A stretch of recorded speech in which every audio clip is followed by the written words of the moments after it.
The Arena of Judgment, the massive dome of the Galactic Combat Arena, stretched across the crimson sky of Crix 7 like a giant's crown. Inside, 50,000 beings from 100 different worlds filled the crystalline seats, their voices creating a symphony of clicks, growls, harmonics, and frequencies that human ears could barely process. The air itself seemed to vibrate with anticipation.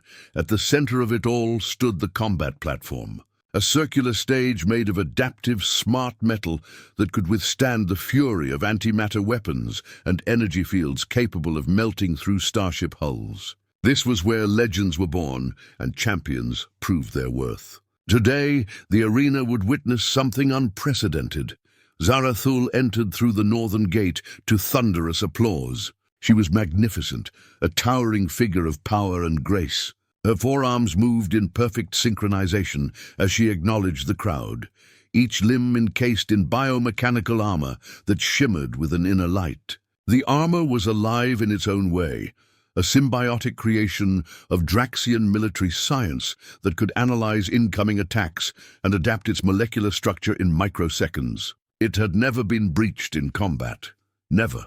Her primary arms carried twin energy blades that hummed with barely contained violence, while her secondary arms wielded plasma projectors capable of reducing reinforced steel to vapor. The armor itself was a masterpiece, layers of interlocking plates that flowed like liquid when she moved, yet could become harder than diamond when struck. Crystalline veins ran through the dark metal, pulsing with the same violet light that glowed from her helmet's visor.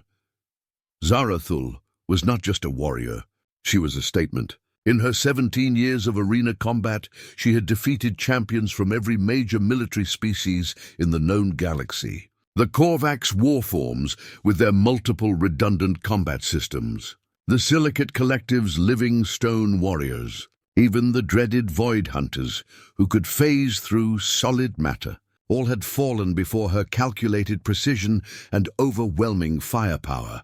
The announcer's voice boomed through the translation network, a sound that bypassed ears entirely and resonated directly in the minds of every spectator.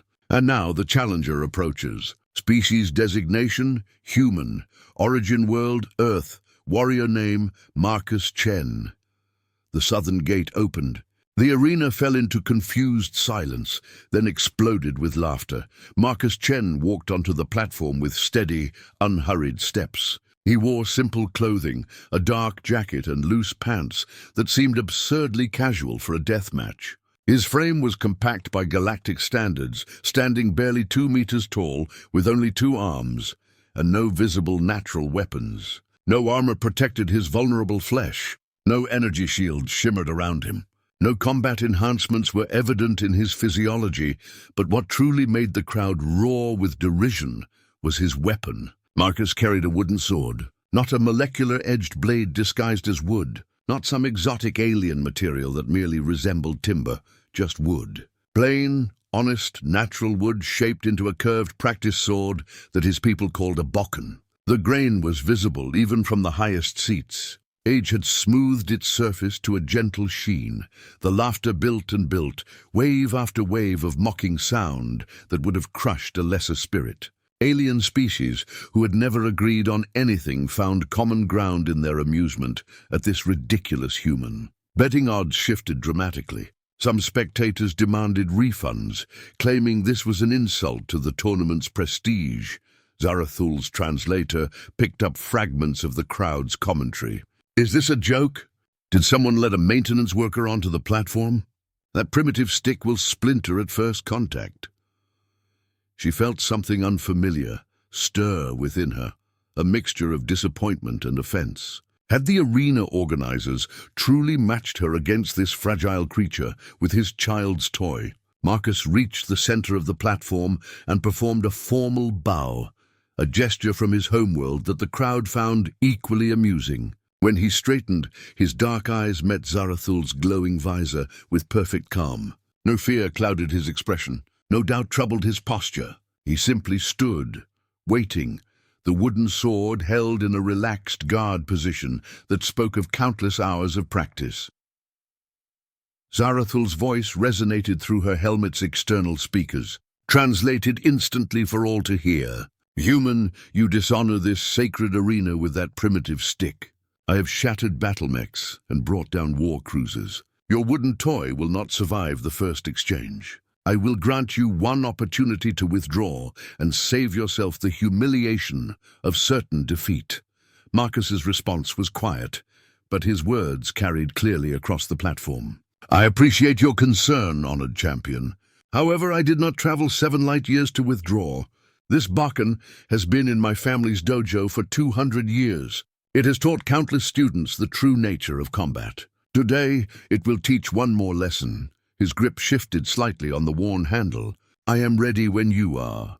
The crowd's laughter intensified, but Zarathul noticed something others missed. Marcus's breathing was perfectly controlled, each inhalation and exhalation timed with precision. His stance, while appearing relaxed, had no openings. His eyes tracked her movements with the focus of a predator, noting the position of each arm, calculating angles and distances. This human, absurd as he appeared, was a trained warrior. Still, training meant nothing against superior technology and overwhelming power. Zarathul had fought trained warriors from 1,000 schools of combat. Technique could not overcome the fundamental laws of physics. Her armor could withstand direct hits from weapons that could level buildings. Her energy blades could cut through any known material except reinforced starship hulls. Her combat computers could track and counter attacks delivered at supersonic speeds. What could one human with a wooden sword possibly do? The arena's central AI began the countdown. 10 seconds until combat initiation. The crowd's noise reached a fever pitch. Zarathul activated her armor's full combat protocols, feeling the system surge to maximum readiness. Energy blades brightened to their peak intensity. Plasma projectors warmed up, ready to fire. Defensive algorithms ran through thousands of scenarios per second. Marcus simply breathed. His wooden sword angled slightly downward, his body perfectly still. 5 seconds. 4, 3, 2, 1. The bell chimed, a pure crystalline note that cut through all other sound. Zarathul exploded forward with the speed of her enhanced physiology, all 4 arms coordinating in the devastating pattern that had destroyed so many opponents. Her energy blades traced lethal arcs through the air, each strike capable of bisecting an armored vehicle. Her plasma projectors fired, filling the space between them with superheated death. Marcus moved like smoke in wind, not away from the attacks but somehow through them. His wooden sword rising in a motion so simple it seemed almost effortless. The Boken touched the armor on Zarathul's primary right wrist, barely more than a tap. The armor shattered, not cracked, not damaged, shattered. The biomechanical plates exploded into fragments with a sound like breaking glass, pieces flying outward in a perfect sphere. The energy blade fell from Zarathul's suddenly nerveless grip, its power source failing as the weapon tumbled across the platform. Impossible. The wooden sword moved again.